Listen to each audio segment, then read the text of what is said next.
नमस्कार, मैं आस्था, मेरे चैनल वृंदे राखी पर आपका स्वागत है। आज हम इस वीडियो में बात करेंगे ब्रह्म मुहूर्त के बारे में, जो कि आप ही का प्रश्न है कि ब्रह्म मुहूर्त में हमें सुबह क्या करना चाहिए, इसके नियमों के बारे में मैं आपको बताऊं। तो इसी पर यह वीडियो है कि सुबह ब्रह्म मुहूर्त में उठकर हमें किस प्रकार दिन की शुरुआत करनी चाहिए, शास्त्रों में इसके बारे में क्या बताया गया है, हमें बिस्तर से उठते ही क्या करना चाहिए और किन मांगलिक वस्तुओं का हमें दर्शन करना चाहिए, किस प्रकार भोर की शुरुआत करनी चाहिए, यह मैं आपको इस वीडियो में बताऊंगी। तो सबसे पहले मैं आपको बता दूं कि इसी प्रकार हिंदू धर्म से जुड़ी हुई जानकारियां, व्रतों त्योहारों के बारे में, मंत्रों के बारे में, शास्त्रों में बताए गए उपाय और जीवन को सफल सरल बनाने के लिए जो नियम हमारे शास्त्रों में जीवन जीने के लिए बताया गया है, वह सब मैं आपको बताती रहती हूँ। तो इसी प्रकार की जानकारियों के लिए चैनल से जुड़िएगा। चैनल को सब्सक्राइब करके बेल आइकन को प्रेस जरूर कर लीजिएगा ताकि आने वाली हर वीडियो आप तक पहुंच सके। तो आइए जानते हैं कि प्रातः काल हमें सबसे पहले कितने बजे उठना चाहिए। तो शास्त्रों में बताया गया है कि सूर्य उदय से पहले हमें 4 घड़ी पहले उठना चाहिए, अर्थात 4 घड़ी हो गया लगभग 1.5 घंटा। तो सूर्य उदय से 1.5 घंटा पहले हमें उठ जाना चाहिए। इसके बाद सोने का जो समय है वह गलत है, सूर्य उदय के बाद हमें नहीं सोना चाहिए।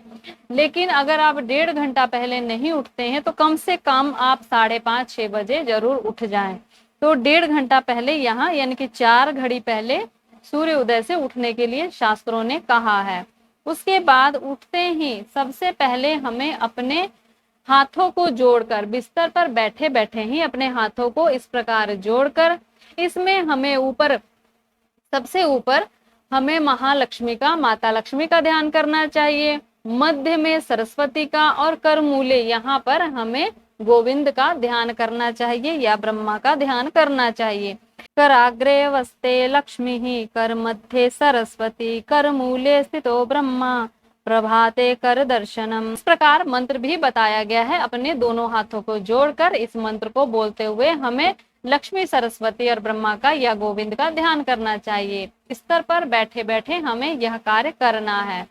और बिस्तर से नीचे उतरने से पहले, पृथ्वी पर पैर रखने से पहले, हमें पृथ्वी पर पैर रखने से पहले पृथ्वी माता का हमें अभिवादन करना चाहिए और अपने पैर को धरती पर रखने की विवशता के लिए क्षमा याचना करनी चाहिए और प्रणाम करके हमें अपने पैरों को धरती पर रखना चाहिए। ये हमें सुबह उठते ही करने वाले कार्य हैं। भूमि वंदना करने के लिए मंत्र भी बताया गया है, परंतु इतने बड़े बड़े मंत्र आप अगर नहीं जान सकते तो आप जिस प्रकार मैं बता रही हूँ इस प्रकार भूमि वंदना करिएगा और ध्यान करते हुए माँ पृथ्वी से कहिएगा कि हे विष्णु पत्नी, पृथ्वी पर पैर रखने के लिए हम विवश हैं, हमें क्षमा करें और समुद्र रूपी वस्त्रों को धारण करने वाली हम आपका अभिवादन करते हैं। इस प्रकार आप पृथ्वी की वंदना कीजिएगा। उसके बाद बात आती है, उठने के बाद हमें सबसे पहले किन चीजों का दर्शन करना चाहिए, किन वस्तुओं को देखना सुबह की मांगलिक शुरुआत के लिए माना जाता है। तो यहाँ पर जो बताया गया है वह मैं आपको बता रही हूँ।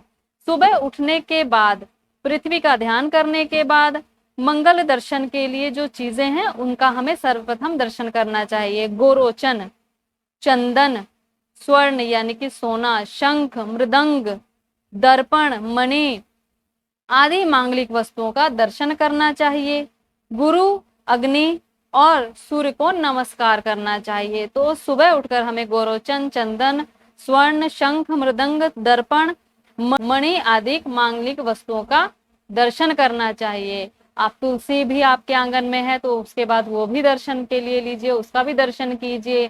आप मंदिर आपके घर में जिस तरफ हो उधर खड़े होकर नमस्कार कीजिए, गुरुजनों को नमस्कार कीजिए, अग्नि को नमस्कार कीजिए, सूर्य को नमस्कार कीजिए।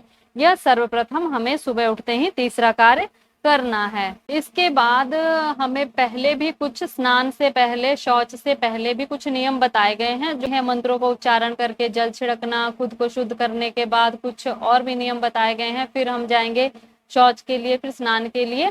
तो आप यहाँ पर से मंगलिक वस्तुओं के दर्शन के बाद, इसके बाद आप भगवान से प्रार्थना करें कि हे प्रभु, अभी से लेकर सोने तक जो कार्य मुझे समर्पित किए गए हैं, जो कार्य मेरे लिए आज्ञा में है वह कार्यों को मैं करूंगा और धर्म के अनुसार आचरण करूंगा और साथ ही साथ मैं आपका स्मरण करता रहूंगा। मैं अमन ही मन आपके मंत्रों का, आपके नाम का मैं आपको स्मरण करते हुए जप करता रहूंगा। और आप यह प्रार्थना करें कि मैं जितनी सांसें लूंगा हर सांस में आपका ही नाम होगा। जब हम सांस लेते हैं तो हमारी सांसों से हंस हंस का उच्चारण होता है। हंस परमात्मा का ही एक नाम है, तो हमें अपने भगवान के नाम का जप ही इन सांसों के द्वारा करते रहना है। यह संकल्प करना है और कहना है कि श्वासों के द्वारा आपके नाम का जो मैं जप करता रहूंगा वह सारा जप मैं आपको समर्पित करता हूँ और अभी से वह मैं संकल्प लेता हूँ कि अपने श्वासों में मैं आपके नाम का उच्चारण करता रहूंगा। इस प्रकार आप संकल्प लें कि आपके सांसों में भगवान का नाम जप चलता रहे और दिन में आप भगवान को याद करते रहें। इस प्रकार आप पूरा दिन भगवान के नाम का जाप कर रहे हैं और यह संकल्प आपका होना चाहिए। तो इस प्रकार हमें भगवान से प्रार्थना करके, संकल्प करके इस प्रकार हमें करना चाहिए और कहना चाहिए कि सारा दिन किए गए हुए इस कर्म पूजा से और मेरे श्वासों द्वारा लिए गए आपके नाम के उच्चारण से मुझे आप प्रसन्न होकर आशीर्वाद दीजिएगा। इस प्रकार भगवान से प्रार्थना आपको कर लेनी चाहिए। इस प्रकार आपको हंस हंस उच्चारण भगवान के नाम का संकल्प लेना चाहिए कि इस सूर्य उदय से लेकर अगले सूर्य उदय तक का मेरा यह जो हंस हंस उच्चारण आपके नामों का है यह आपको समर्पित है। इस प्रकार हमें संकल्प लेना चाहिए और हमें हर सुबह यह संकल्प लेना चाहिए। यह जप आपका श्वासों द्वारा भगवान को समर्पित होता रहेगा। यह भी एक पुण्य कर्म का भाग होता है। उसके बाद सुबह के आचमन के बारे में बताया गया है और जो सुबह को जो श्लोकों का स्मरण करना चाहिए, जिन मंत्रों का उच्चारण करना चाहिए उसके बारे में शास्त्रों में बताया गया है, जो कि हर गृहस्थी के लिए संभव नहीं है जिसको याद करके रख लेना। वैसे तो बहुत बड़े श्लोक नहीं है पर फिर भी मैं आपको थोड़ा शॉर्टकट करके बता रही हूँ। इसके बाद हमें पंचदेवों का ध्यान करना चाहिए, पंचदेवों को प्रणाम करना चाहिए। पंचदेव कौन कौन से हैं तो मैं आपको पहले भी बता चुकी हूँ। पंचदेव हैं गणेश, शिव, आदिशक्ति, विष्णु और सूर्यदेव। इन पंचदेवों का ध्यान करना चाहिए। इस प्रकार हमें सुबह की शुरुआत करनी चाहिए। पंचदेवों के स्मरण के बाद, पंचदेवों को प्रणाम करने के बाद हमें ऋषियों का ध्यान करना चाहिए और उन ऋषियों का ध्यान करना चाहिए जिनके नाम हमें बताए गए हैं। भृगु, वशिष्ठ, क्रतु, अंगीरा, मनु, पुलस्त्य, पुलह, गौतम, रेभ्य, मरीचि, च्यवन और दक्ष, ये समस्त मुनिगण मेरे प्रातः काल को मंगल करें। इस प्रकार हमें प्रार्थना करनी चाहिए। इसी प्रकार आगे फिर हमें सुबह को जो सुंदर बनाने के लिए पुण्य श्लोकों का स्मरण करने के लिए कहा गया है। इसके बाद हमें अपने दिन में जो कार्य करने हैं, जो धर्म कार्य करने हैं, सबसे पहले उसका निर्णय करना चाहिए कि आज हमें क्या करना है। उसके बाद हमें अपने धन को बढ़ाने के लिए क्या करना है वह देखना है, उसके बारे में हमें विचार करना है। फिर हमें देखना है हमें शरीर में कोई कष्ट तो नहीं, उस कष्ट के निवारण के लिए क्या करना चाहिए, इस पर भी विचार कर लेना है।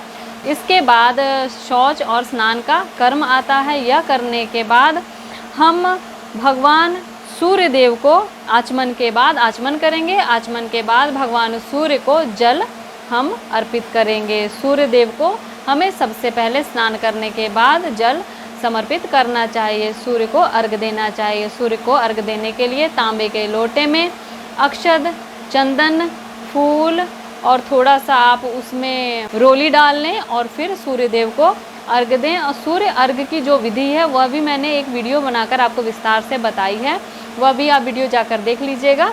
जो सूर्य अर्घ के लिए बहुत ही अच्छे से शास्त्रोक्त मैंने तरीका बताया है, वह आप वीडियो देखकर उसी प्रकार सूर्य अर्घ दीजिएगा। सूर्य अर्घ के अनेकों लाभ है जीवन में, तो सूर्य अर्घ सुबह जरूर ही देना चाहिए। सूर्य अर्घ के बाद आप अपनी जिस प्रकार देवी देवताओं की पूजा करते हैं वह आप देवी देवताओं की पूजा करिएगा और फिर आप अपने नित्य कर्म को, जो जीवन के आपके कर्म हैं, उन्हें प्रारंभ करिएगा। इस प्रकार आपको सुबह करना है भगवान की पूजा के बाद अपने बाकी कार्यों को शुरू। तो ये थी जो जानकारी ब्रह्म मुहूर्त में, यानी कि सुबह उठने के बाद हमें क्या करना चाहिए, किस प्रकार सुबह की शुरुआत करनी चाहिए, किन मांगलिक वस्तुओं का दर्शन करना चाहिए, किस प्रकार देवी देवताओं का स्मरण करना चाहिए। तो ये सब बात मैं आपको शास्त्रोक्त विधि से जो करना चाहिए बता चुकी हूँ। तो इसी प्रकार की वीडियोस के लिए चैनल से जुड़िएगा, चैनल को सब्सक्राइब करके बेल आइकन को प्रेस कर लीजिएगा। वीडियो अच्छा लगे तो लाइक शेयर भी ज़रूर कर दीजिएगा। तो तब तक के लिए नमस्कार।